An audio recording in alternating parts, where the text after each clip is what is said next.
Last ఒక photo తీయద్దాం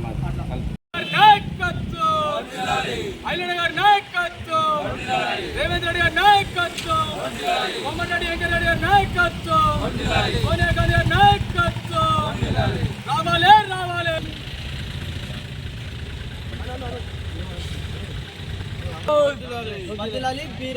నాయకత్వం cabinet లో బీర్ల గారి సముచిత స్థానం. నాయకత్వం రేవంత్ రెడ్డి గారి నాయకత్వం,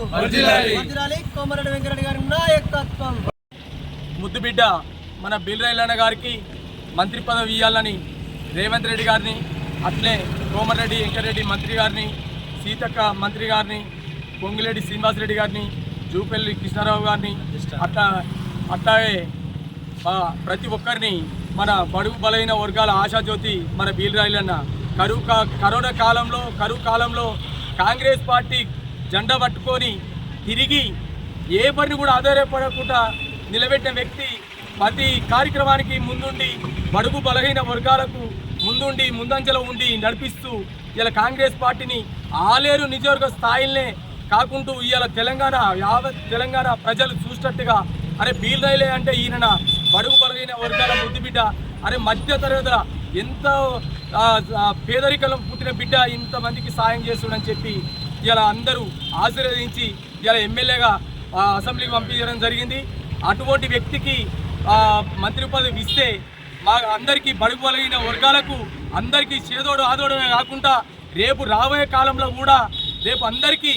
ప్రతి కుల సంఘాలకు ఇలా ఎస్సీ ఎస్టీ మైనార్టీ అందరికీ కూడా ప్రతి ఒక్క కార్మికునికి అందరికీ సాయం చేసే వ్యక్తి ఇలా బీర్రాయిలన్న. ఖచ్చితంగా మాత్రం మీకు కోరేది ఒకటే, మీరు కష్టపడే వాళ్ళకే ఇస్తానని ఎప్పుడైతే రేవంత్ రెడ్డి గడిల తాళాలు బద్దలు కొట్టి ఎప్పుడైతే ప్రజా దర్బార్ ఎప్పుడైతే పెట్టిండో అదే నిజం అనుకుంటే ఇలా బీర్రాయిలన్న గారికి ఖచ్చితంగా మాత్రం మంత్రి పదవి ఇవ్వాలని కోరుకుంటూ మా ఒడ్డోళ్ళం యావత్ తెలంగాణ తరపున మా ఒడ్డర్లే కాకుండా ప్రతి కుల సంఘాల తరపున ప్రతి కార్మికుడు, ప్రతి సోదరుడు, ప్రతి కుల సంఘాలు అందరం కూడి తెలంగాణ ఎట్లయితే సాధించుకున్నామో ఇలా ఐలాండ్కి వస్తే మాకు సంతోషం అని మాకు అనిపిస్తుంది. ఖచ్చితంగా మాత్రం మీ అందరికీ మరొక్కసారి రేవంత్ రెడ్డి గారికి, కోమటిరెడ్డి వెంకటరెడ్డి గారికి, అగిష్టానికి